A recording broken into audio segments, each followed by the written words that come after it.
আর সেই স্বপ্নগুলো এখন আর রাহুলের একার নয়, এখন আমাদের সবার মিলিত স্বপ্ন।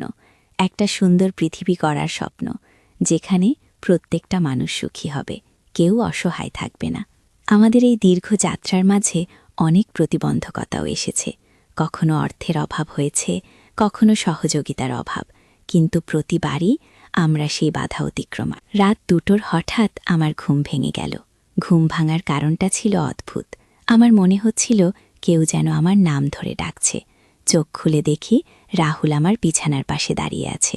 তার চেহারাই এক ধরনের অস্বস্তি। কি হয়েছে বাবা, এত রাতে উঠেছিস কেন? আমি জিজ্ঞেস করলাম। রাহুল আমার দিকে তাকিয়ে বলল, মা, আমি আর একা ঘুমাতে পারি না। আমার মনে হচ্ছে আমার ঘরে কেউ আছে। গিয়ে আমি উঠে বসলাম। কেমন মনে হচ্ছে? স্বপ্ন দেখেছিস নাকি? না মা, স্বপ্ন নয়, আমি জেগেইছিলাম। আমার মনে হচ্ছিল কেউ যেন আমার ঘরের দেয়ালে হাঁটছে। এক ধরনের শক আওয়াজ আসছিল, রাহুল বলল। তার কথা শুনে আমার মনেও একটু ভয় ধরে গেল। আমাদের বাড়িটা পুরনো। করিম প্রায় বলতো যে পুরনো বাড়িতে নানা রকম আওয়াজ হয়, কিন্তু রাহুল তো ভীতু ছেলে নয়। সে যদি ভয় পেয়ে থাকে তাহলে নিশ্চয়ই কিছু আছে।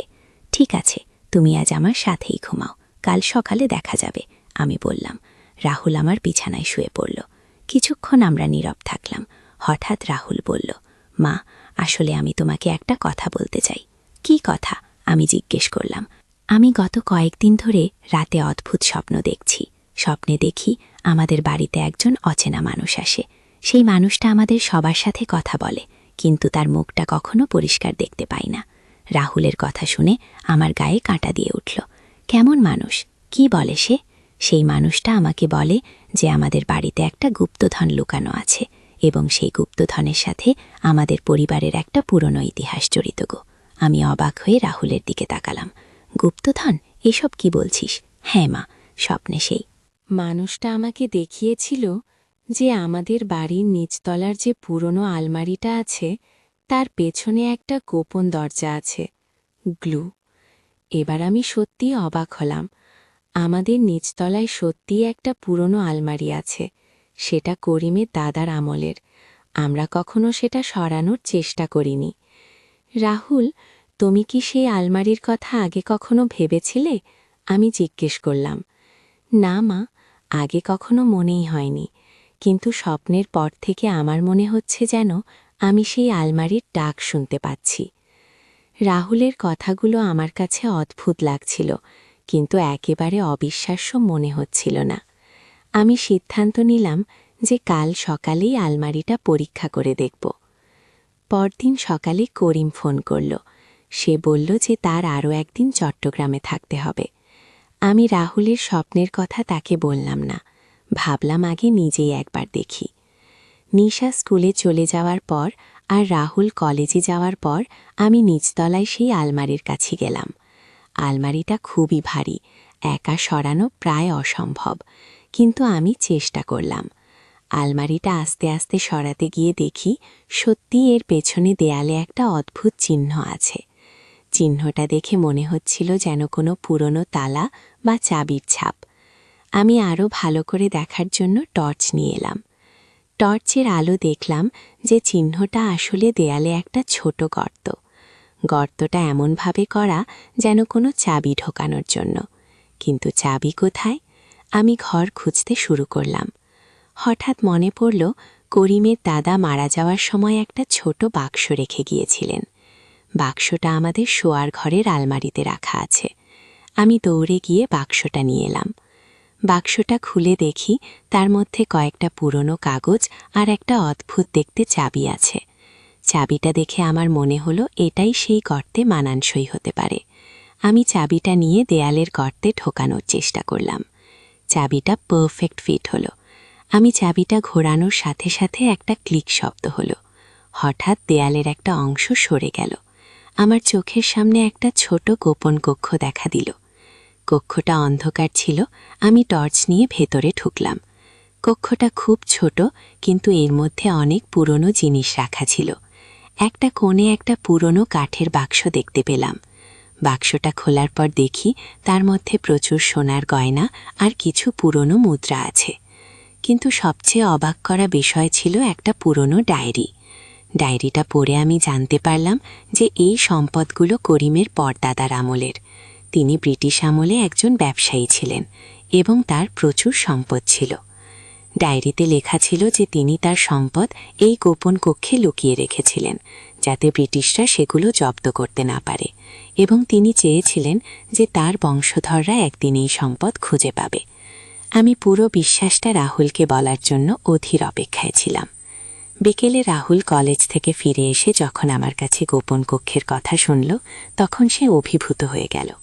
মা, আমি তো জানতামই না যে আমাদের পরিবারের এমন ইতিহাস আছে। রাহুল বলল, আমিও জানতাম না। তোমার বাবা ফিরে এলে তাকে সব বলবো, আমি বললাম।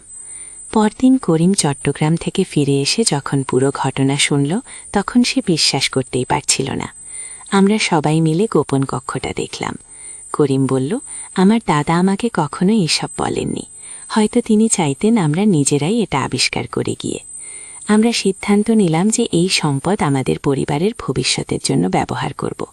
রাহুলের উচ্চশিক্ষা, নিশার ভবিষ্যৎ আর আমাদের পরিবারের আর্থিক নিরাপত্তার জন্য। কিন্তু গল্প এখানেই শেষ নয়, আরও একটা অদ্ভুত ঘটনা ঘটল। গোপন কক্ষটা আবিষ্কারের 1 সপ্তাহ পর রাহুল আবার স্বপ্ন দেখতে শুরু করল। এবার স্বপ্নে সেই অচেনা মানুষ তাকে বলছিল যে আরও একটা রহস্য বাকি আছে। রাহুল আমাকে বলল, মা, স্বপ্নে সেই মানুষটা বলছিল যে আমাদের বাড়ির উঠানে একটা পুরনো কূপ আছে। সেই কূপের তলায় আরও কিছু লুকানো আছে কি? আমি রাহুলের কথা শুনে অবাক হলাম। আমাদের উঠানে সত্যিই একটা পুরনো কূপ আছে, কিন্তু সেটা অনেক বছর ধরে বন্ধ করা। আমরা কখনো সেদিকে খেয়াল করিনি। পরদিন সকালে আমরা কূপটা পরীক্ষা করে দেখলাম। কূপের মুখে একটা পুরনো ঢাকনা ছিল। ঢাকনাটা সরানোর পর দেখি কূপটা খুব বেশি গভীর নয় এবং কূপের তলায় পানির বদলে মাটি ভর্তি। করিম একটা দড়ি দিয়ে কূপে নেমে দেখল। কিছুক্ষণ পর সে চিৎকার করে বলল, এখানে একটা পাথরের বাক্স আছে। আমরা সবাই মিলে পাথরের বাক্সটা উপরে তুললাম। বাক্সটা খোলার পর দেখি তার মধ্যে আরও কিছু সোনার গয়না আর একটা অদ্ভুত মানচিত্র আছে। মানচিত্রটা দেখে মনে হচ্ছিল এটা আমাদের এলাকারই কোনো পুরনো নকশা। মানচিত্রে কিছু জায়গা চিহ্ন দেয়া ছিল। করিম বলল, মনে হচ্ছে এই মানচিত্রে আরও কোনো গুপ্তস্থানের ইঙ্গিত আছে। আমরা মানচিত্রটা ভালো করে অধ্যয়ন করলাম। দেখলাম যে একটা চিহ্ন আমাদের বাড়ির কাছেই একটা পুরনো বটগাছের নিচে দেয়া আছে। সেই বটগাছটা আমাদের পাড়ার একেবারে শেষ প্রান্তে। গাছটা অনেক পুরনো এবং অনেক বড়। আমরা সিদ্ধান্ত নিলাম যে পরদিন সেই গাছের নিচে খোঁজ করব। পরদিন সন্ধ্যায় আমরা সবাই মিলে সেই বটগাছের নিচে গেলাম। মানচিত্র অনুযায়ী গাছের দক্ষিণ দিকে একটা নির্দিষ্ট জায়গায় খোঁড়াখুড়ি শুরু করলাম। প্রায় 1 ঘন্টা খোঁড়ার পর আমাদের কোদালে কিছু একটা ধাতব বস্তুতে লাগল। আমরা আরও যত্ন সহকারে খোদে একটা লোহার বাক্স বের করলাম। বাক্সটা খোলার পর দেখি তার মধ্যে অনেক পুরনো দলিল, দস্তাবেজ আর একটা চিঠি আছে। চিঠিটা পড়ে আমরা জানতে পারলাম যে এটা করিমের পড়তা লেখা। চিঠিতে তিনি লিখেছিলেন যে তিনি তার জীবনে অনেক ভালো কাজ করেছিলেন এবং অনেক দুঃখী মানুষকে সাহায্য করেছিলেন। তিনি চেয়েছিলেন যে তার বংশধররাও তার পথ অনুসরণ করবে। চিঠিতে আরও লেখা ছিল যে তিনি এই সব সম্পদ শুধুমাত্র তার পরিবারের জন্য রেখে যাননি, বরং চেয়েছিলেন যে এই সম্পদ দিয়ে সমাজের কল্যাণ হোক। আমরা সবাই মিলে সিদ্ধান্ত নিলাম যে এই সম্পদের একটা অংশ আমরা আমাদের পরিবারের জন্য রাখব, আর বাকিটা দিয়ে এলাকার দরিদ্র পরিবারগুলোর সাহায্য করব। রাহুলের স্বপ্নের কারণেই আমরা এই সব আবিষ্কার করতে পেরেছিলাম। রাহুল বলল, মা, আমার মনে হচ্ছে আমাদের পূর্বপুরুষরা আমাদের গাইড করছিলেন গো। আমিও সেটাই বিশ্বাস করি, কারণ এত সব কিছু শুধু কাকতালীয় হতে পারে না। আমরা প্রথমে আমাদের এলাকার একটা দরিদ্র পরিবারকে সাহায্য করলাম, যাদের ছোট মেয়েটা পড়াশোনা করতে পারছিল না আর্থিক অভাবে। তারপর একটা বৃদ্ধ দম্পতিকে সাহায্য করলাম, যাদের চিকিৎসার জন্য টাকা ছিল না। ধীরে ধীরে আমাদের সাহায্যের হাত বিস্তৃত হতে থাকল। আমরা একটা ছোট দাতব্য সংস্থা গড়ে তুললাম। রাহুল তার কলেজের বন্ধুদের নিয়ে একটা স্বেচ্ছাসেবী দল গড়ল। নিশাও আমাদের কাজে সাহায্য করতে শুরু করলো। সে তার স্কুলের বন্ধুদের সাথে মিলে পুরনো বই খাতা সংগ্রহ করে দরিদ্র ছেলে মেয়েদের মধ্যে বিতরণ করত। করিম অফিসের কাজের পাশাপাশি আমাদের দাতব্য কাজের হিসাব নিকাশ দেখত। আমরা সবাই মিলে একটা সুখী পরিবার হয়ে উঠেছিলাম। কিন্তু রাহুলের স্বপ্ন এখনো থেমে থাকেনি। মাঝে মাঝেই সে নতুন নতুন স্বপ্ন দেখে। কখনো স্বপ্নে থাকে বলা হয় কোথায় একজন অসহায় মানুষ আছে যার সাহায্য প্রয়োজন। কখনো হয় কোনো এলাকায় কোনো সমস্যা আছে যার সমাধান করা দরকার। আমরা রাহুলের স্বপ্নকে এখন এক ধরনের দিক নির্দেশনা মনে করি। প্রতিবার তার স্বপ্নের ইঙ্গিত অনুযায়ী আমরা কাজ করি এবং প্রতিবারই দেখি যে সত্যিই কোনো না কোনো সাহায্যের প্রয়োজন ছিল। একদিন রাহুল স্বপ্ন দেখল যে আমাদের পাশের গ্রামে একটা স্কুল বন্ধ হয়ে যাবে, কারণ সেখানে শিক্ষক নেই। আমরা খোঁজ নিয়ে দেখলাম যে সত্যিই সেই গ্রামের একমাত্র স্কুলে শিক্ষক সংকট আছে। আমরা কয়েকজন শিক্ষিত যুবককে রাজি করালাম সেই স্কুলে পড়ানোর জন্য। আমাদের সঙ্গীহিত অর্থ দিয়ে তাদের বেতনের ব্যবস্থা করলাম। আরেকদিন রাহুল স্বপ্ন দেখল যে আমাদের এলাকায় একটা হাসপাতাল তৈরি হবে। আমরা প্রথমে ভাবলাম এটা একটা অসম্ভব স্বপ্ন, কিন্তু কিছুদিন পর জানতে পারলাম যে সরকার আমাদের এলাকায় একটা কমিউনিটি হেলথ সেন্টার তৈরি করার পরিকল্পনা করছে। আমরা সেই প্রকল্পে আমাদের অর্থ দিয়ে সাহায্য করলাম। হেলথ সেন্টারটি তৈরি হওয়ার পর আমাদের এলাকার মানুষদের চিকিৎসা সেবা নেওয়া অনেক সহজ হয়ে গেল। এভাবে রাহুলের স্বপ্নের মাধ্যমে আমরা একের পর এক ভালো কাজ করতে থাকলাম। আমাদের পরিবার এখন শুধু আমাদের নিজেদের সুখের জন্য নয়, বরং পুরো এলাকার মানুষদের কল্যাণের জন্য কাজ করছে। কিছুদিন পর রাহুল আরেকটা অদ্ভুত স্বপ্ন দেখল। এবার স্বপ্নে সে দেখল যে আমাদের বাড়ির পেছনের দিকে একটা পুরনো আম গাছের নিচে একটা পাথর আছে। সেই পাথরের নিচে আরও কিছু লুকানো আছে। আমরা পরদিন সেই আম গাছের নিচে গিয়ে দেখলাম সত্যিই একটা বড় পাথর আছে। পাথরটা সরানোর পর দেখি তার নিচে একটা কাপড়ে মোড়ানো কিছু আছে। কাপড়টা খুলে দেখি তার মধ্যে একটা পুরনো বই আছে। বইটা খোলার পর দেখি এটা করিমের পরদাদার লেখা একটা জীবনী। এই জীবনীতে তিনি তার জীবনের সব ভালো কাজের কথা লিখে রেখেছিলেন। জীবনীতে পড়ে আমরা জানতে পারলাম যে তিনি তার জীবনের শত শত দরিদ্র পরিবারকে সাহায্য করেছিলেন। অনেক এতিম শিশুদের লেখাপড়ার ব্যবস্থা করেছিলেন। অনেক বিধবা মহিলাদের স্বাবলম্বী হওয়ার জন্য সাহায্য করেছিলেন। জীবনীর শেষ পাতায় তিনি লিখেছিলেন, আমার প্রিয় বংশধররা, আমি চাই তোমরা আমার এই পথ অনুসরণ করো। সম্পদ শুধু নিজেদের সুখের জন্য নয়, অন্যদের সুখের জন্য ব্যবহার করো। আমরা যাদের সাহায্য করেছিলাম তারা সবাই আমাদের কাছে কৃতজ্ঞ ছিল। তারা বলেছিল যে আমাদের সাহায্য না পেলে তারা জানে না কি করত।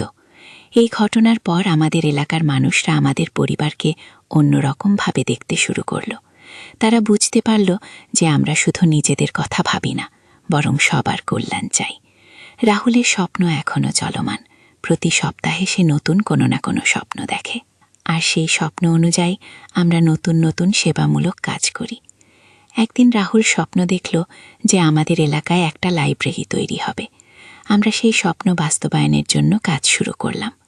এলাকার শিক্ষিত মানুষদের কাছে বই সংগ্রহ করলাম। একটা ভাড়া বাড়িতে লাইব্রেরি চালু করলাম। লাইব্রেরিটা চালু হওয়ার পর এলাকার ছেলেমেয়েরা সেখানে পড়াশোনা করতে আসতে শুরু করল। অনেক বয়স্ক মানুষও সেখানে এসে বই পড়তেন। আরেকদিন রাহুল স্বপ্ন দেখল যে আমাদের এলাকায় একটা খেলার মাঠ তৈরি হবে, যেখানে ছেলেমেয়েরা খেলাধুলা করতে পারবে। আমরা এলাকার একটা খালি জমি ভাড়া নিয়ে সেটাকে খেলার মাঠে রূপান্তরিত করলাম। খেলার মাঠটা তৈরি হওয়ার পর এলাকার ছেলেমেয়েরা সেখানে ফুটবল, ক্রিকেট খেলতে শুরু করল। বড়রাও সন্ধ্যার সময় সেখানে হাঁটাহাঁটি করতেন। এভাবে একের পর এক আমরা এলাকার উন্নতির জন্য কাজ করে যেতে থাকলাম। আমাদের ছোট্ট উদ্যোগ ধীরে ধীরে বড় হতে থাকল।